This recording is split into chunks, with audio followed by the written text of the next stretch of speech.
Hello students, welcome back. Today we are going to begin with a new chapter which is important dynasties of North India. In this we are going to study some important dynasties. Now here in this first session we are going to discuss about Mauryas. Among that we are going to discuss about Chandragupta Maurya and Samrat Ashok, and then we are going to study about Ashoka's inscriptions, Kalinga War, spread of religion, administration system of Mauryas and architecture and sculptures. Later on we will study about Kushanas. Among that we are going to study about Kanishka, architecture and sculpture, and then we are going to study about the literature. Let us study about each one of them one by one. Let us first begin what is given in this chapter. Okay. Important dynasties of North India. Introduction. Maurya dynasty is the first historical dynasty of India. See what has happened actually. Maurya dynasty, it is the first historical dynasty of India. And what has happened is, who has founded that? Chandragupta Maurya and Ashoka, they are the famous emperors of this dynasty. Actually, in this lesson, we are going to study about the life and we are going to study about the administration of this Chandragupta Maurya and Ashoka. Okay.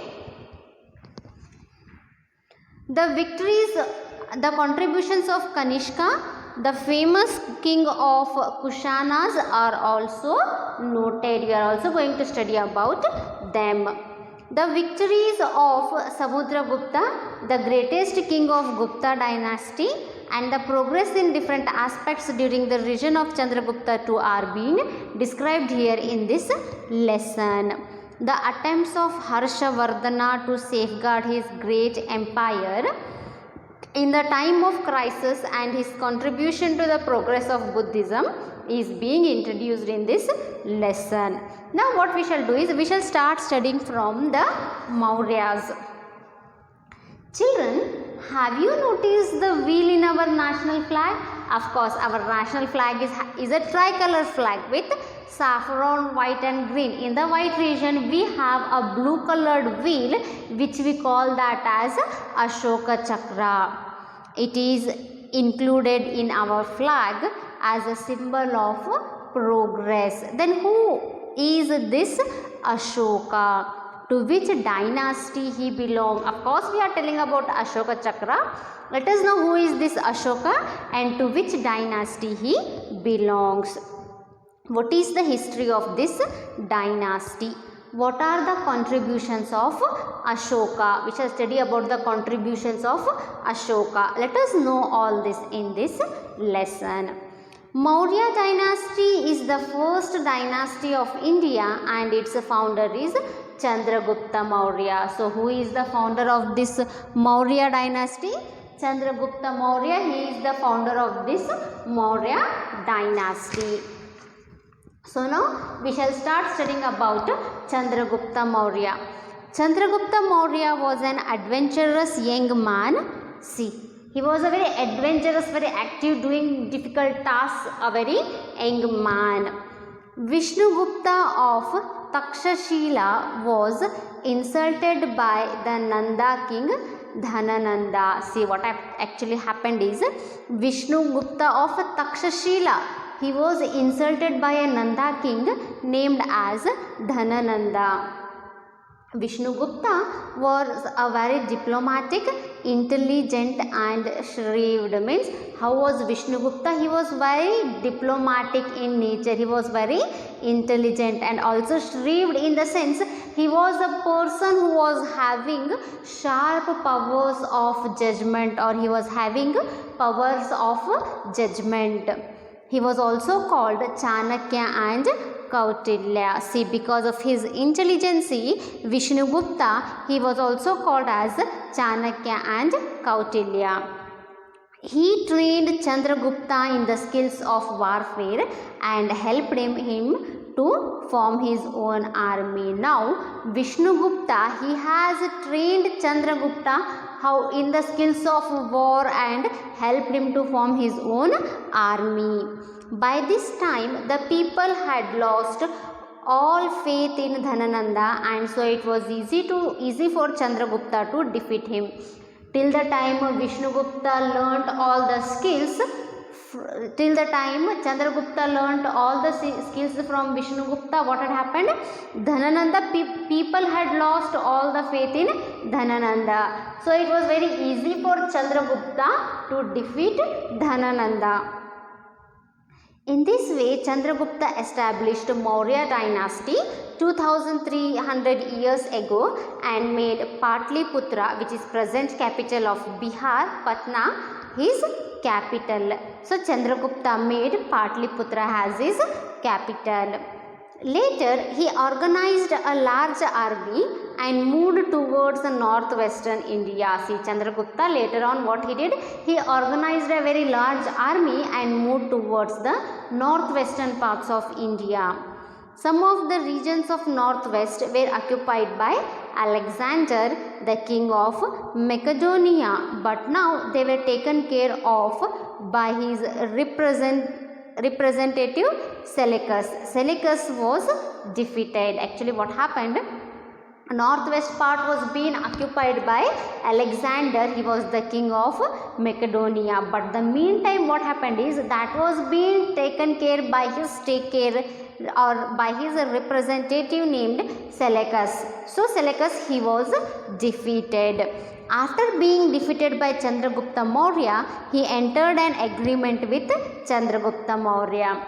After he was defeated, he entered with Chandragupta along with the agreement. Apart from giving away, see, what was that agreement? He gave away Afghanistan, Balochistan and western areas of Sindh, and he also got married. He got his daughter married to Chandragupta Maurya. See, he not only gifted these places but also married his daughter to Chandragupta Maurya. In return, Chandragupta gifted Seleucus with 500 elephants.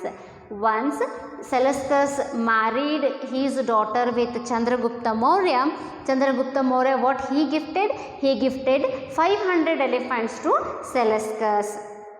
Seleucus sent an ambassador called Megasthenes to the court of Chandragupta. See, Seleucus, what he did?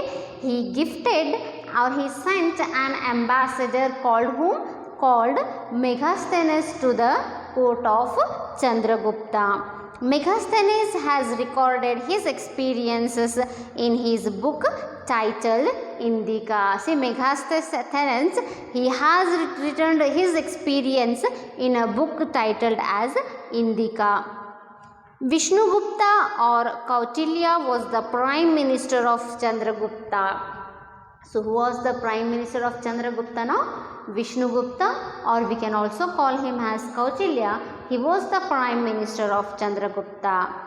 His Arthashastra is a very well known book that tells about the administrative techniques. See, Vishnugupta's Arthashastra, it is a very well known book that tells about the administrative techniques. The manuscript of this book was first found in the Museum of Oriental Library of Mysuru, and it was found by R. Shama Shastri. Manuscript means the handwritten book was first found in the Museum of Oriental Library present in Mysuru. And who found it? It was founded by R. Shama Shastri. Chandragupta Maurya accepted Jainism in his last days.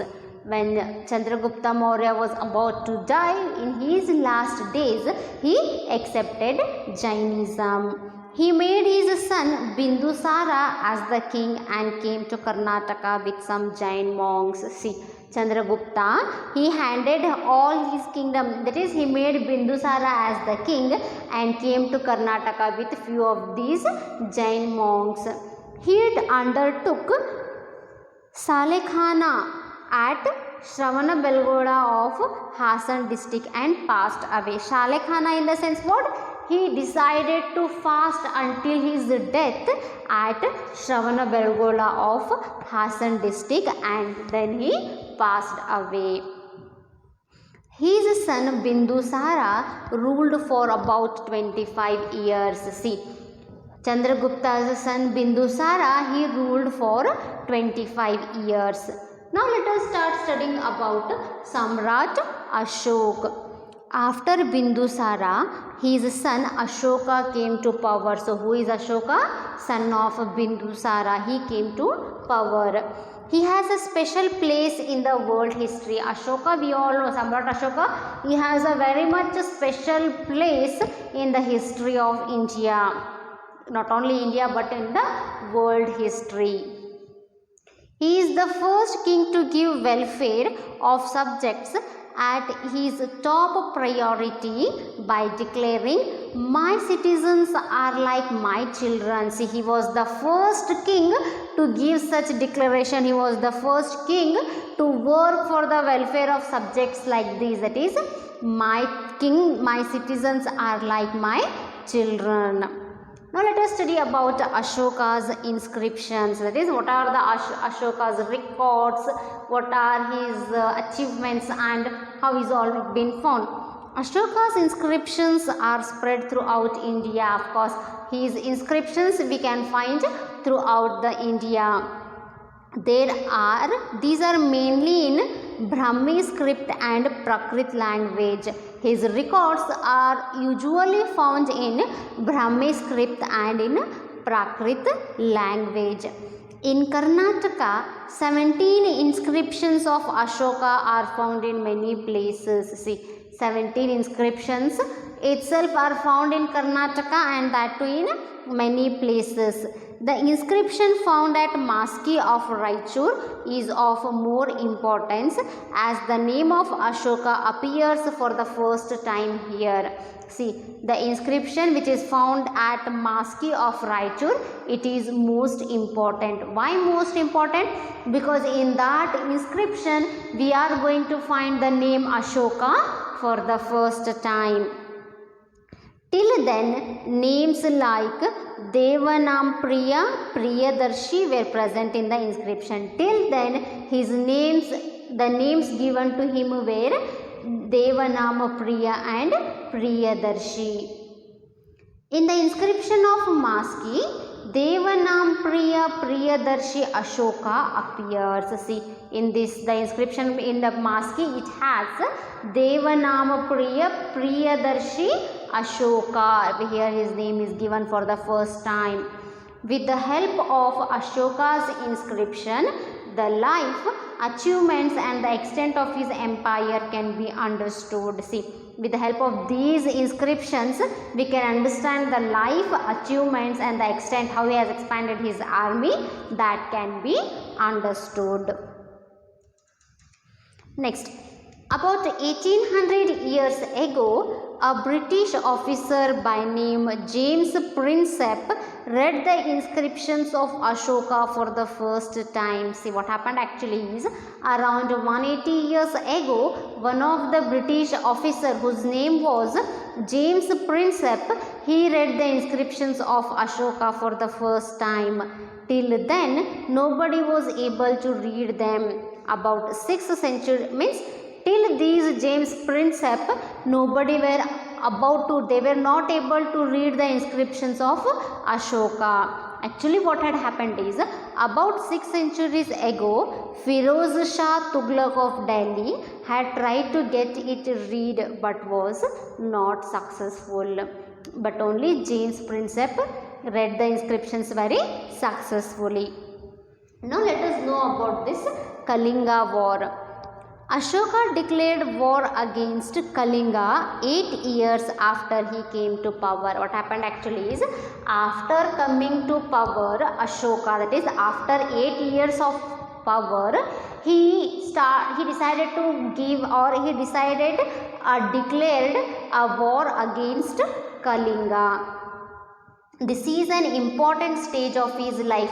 This Kalinga war is a very important stage in the life of Ashoka. Why it is so important? Because this war transformed Ashoka as a ruler, means he left his entire dynasty. Let us know what it is, what are the reasons behind that, why this stage is so important.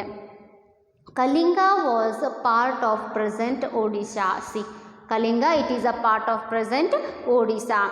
Ashoka waged war against this. Ashoka, what he did? He declared a war against this Kalinga. During that war period, what happened actually is 1 lakh people lost their lives and another lakh became injured. While showing their power in that war, what they did, 1 lakh people died, 1 more lakh were injured, another 1.5 lakh became prisoners of war. See, another 1.5 lakh people, they became the prisoners of war. Ashoka was deeply disturbed by the extent of damage to human life in warfield. By seeing this vast damage to the life of people, Ashoka got very much disturbed. He was deeply pained and decided not to wage war in future. Means he was so deeply disturbed that he decided not to declare war again ever in the future. There is no another emperor like this in the history. Ashoka chose the path of dharma in the place of war. After all seeing these many distractions, Ashoka, he chose a path of dharma, path of religion, rather than choosing this path of war. Next we are going to study about this spread of religion. Ashoka was attracted by Buddhism and he accepted Buddhism. Ashoka, after leaving this path of war, he was attracted towards this Buddhism and he accepted Buddhism. He started to spread the messages of Buddhism to his subjects. He said, one should respect parents, elders, and should not have compassion, truthfulness, and be generous. And one should have compassion, truthfulness, and be generous. Once he started following Buddhism, what he started teaching, he said, one should respect parents, we should respect our elders, we should have compassion of doing things, we should always be truthful and always be generous. He also said one should leave violence, anger and jealousy. See, Ashoka also said that one should also leave this violence, leave anger and also jealousy.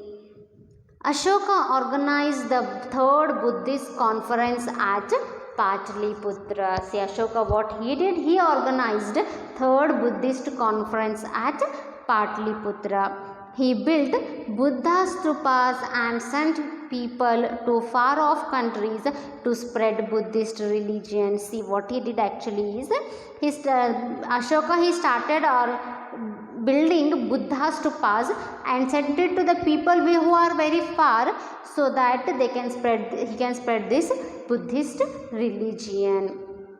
Now we are going to study about this administrative system of Mauryas. The king was the chief of the administrative system.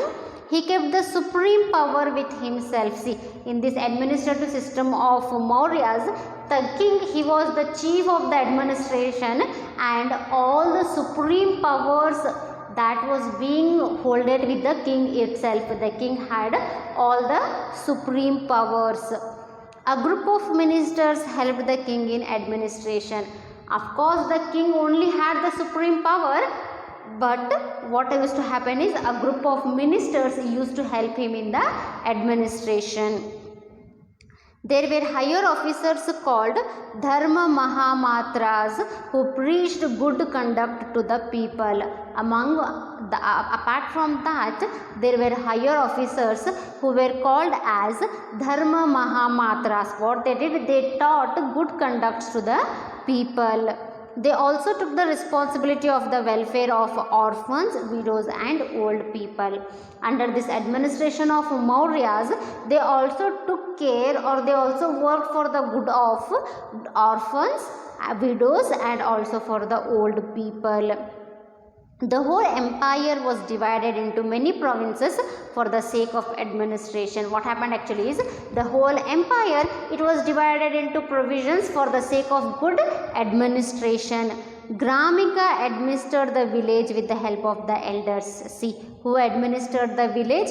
Gramika administrated the village with the help of the elders. Considerable power was given to rural authorities. Some required responsibility or powers were given to the rural authorities. The disputes at the village level were settled by Grama Sabha. Any fights or any issues of the village level were settled by these Grama Sabha. The administration of Mauryas influenced many dynasties who ruled later. Later on, whichever dynasties came for rule, they were influenced by these administrative system of Mauryas. Now let us study about architectures and sculptures.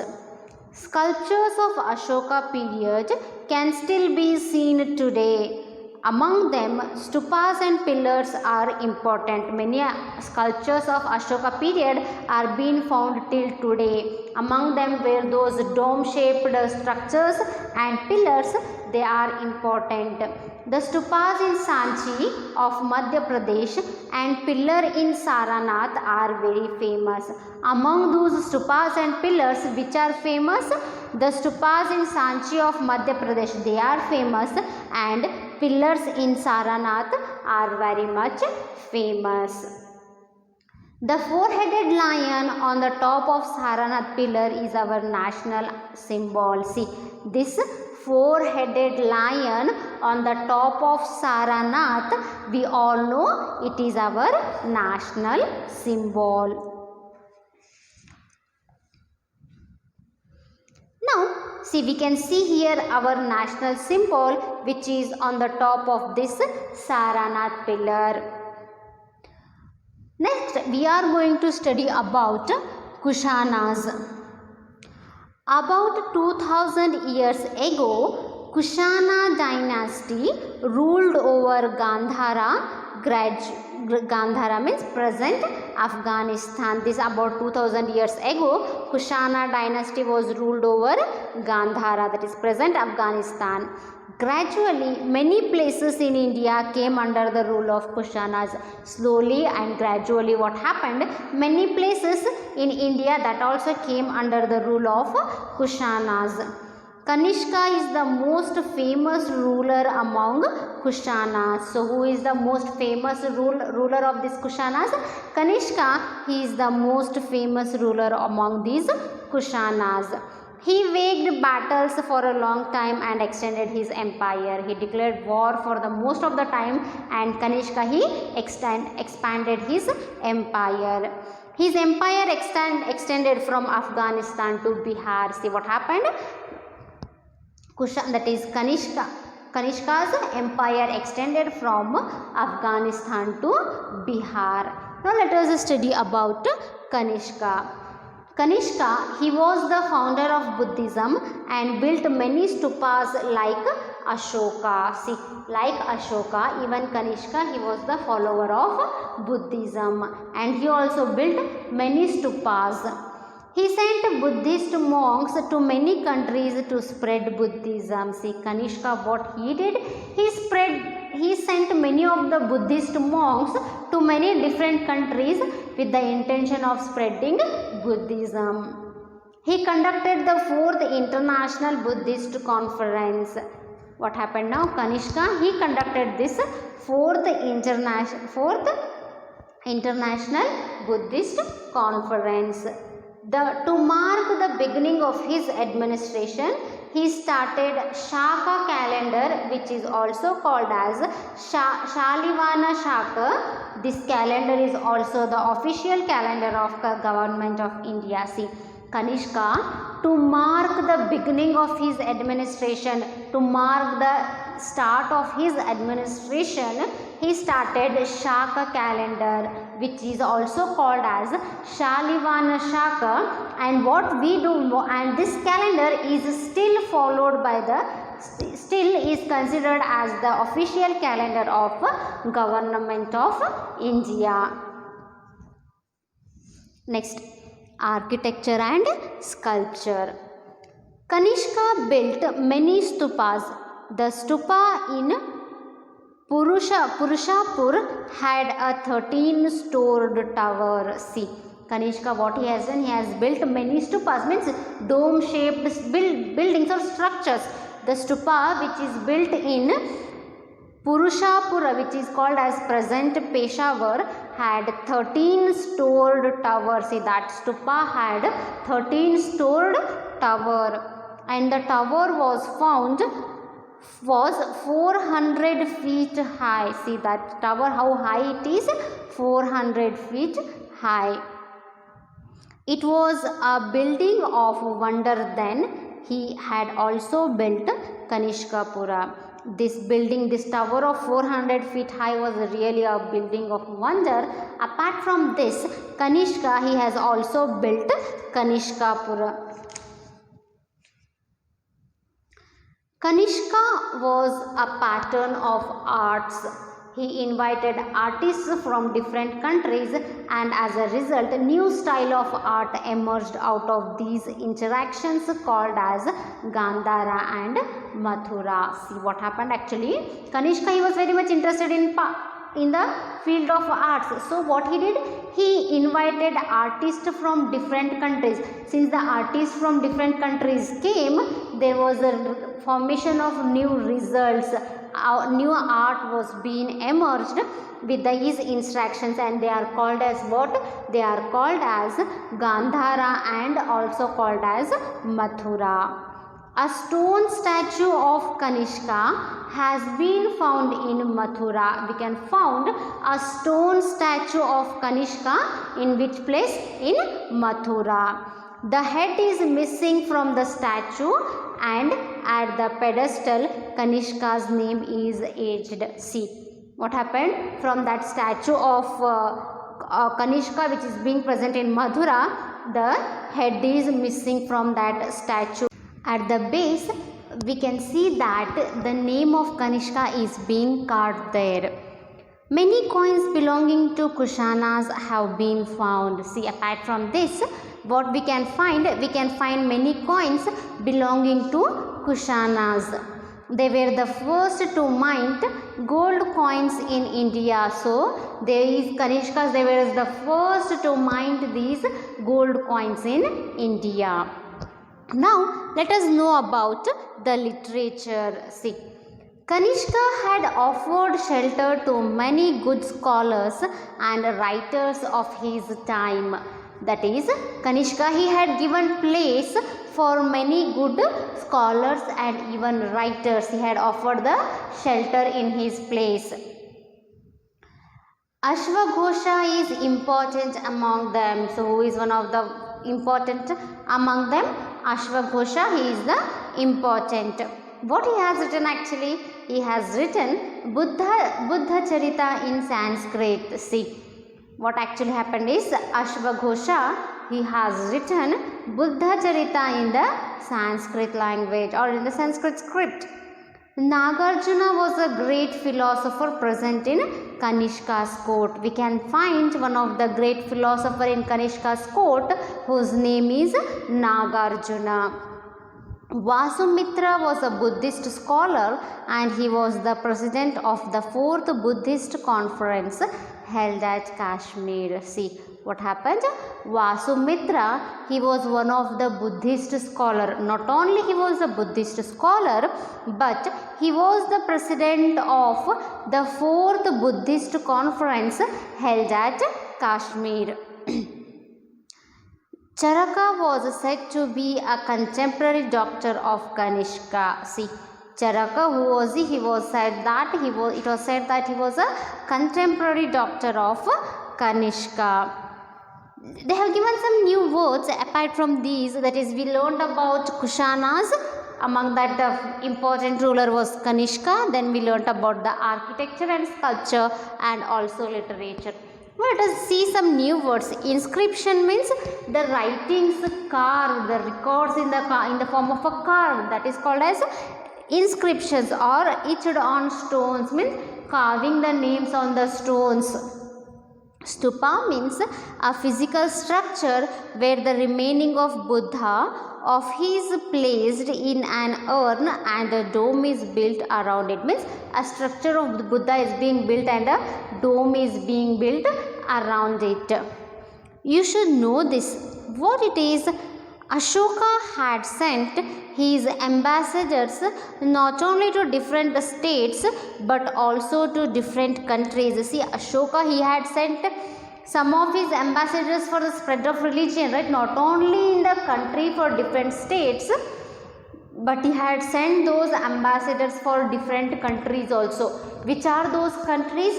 They are Burma, which is Myanmar, Sri Lanka, Egypt, Western Asia and Eastern Europe. His son Mahendra and his daughter Sanghamitra were sent to Sri Lanka. See, Ashoka's son Mahendra and his daughter Sanghamitra, they were sent to Sri Lanka to spread Buddhism. A preacher named Mahadeva had been to the present Mysuru, and another preacher named Rakshita had been to Banavasi. A follower had been sent named Mahadeva, he was being sent to present Mysuru, and one more preacher whose name was Rakshita, he was sent to Banavasi. Also that architecture is an art of constructing building. Of course, we all know what is the meaning of architecture. It is the art of constructing the building. Sculpture is an art of carving statues and other stone constructions. So, what is sculpture? It is the art of carving statues and other stone, means doing it on the stone constructions. During the time of Ashoka, the use of stones started for the architecture instead of wood and bricks. See, during this time of Ashoka, what happened? The use of stones started for the architecture instead of what? Instead of wood and bricks. Therefore, the sculpture and architecture of Mayurans are long lasting, and even now we can see them.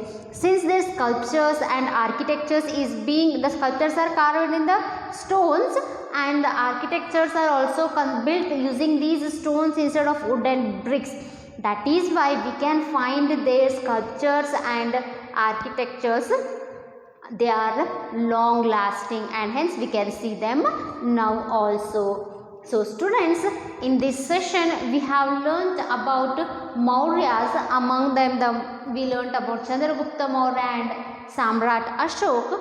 Also we have learnt about Ashoka's inscription and the Kalinga war and the change of life of Ashoka after this Kalinga war, and how did they spread the religion. What was special about the administration system of Mauryas and architectures and sculptures. Apart from Mauryas, we studied about Kushanas. In that we studied about Kanishka, their architecture and sculpture and literature. I hope you all have followed the things taught in this session. Okay, thank you.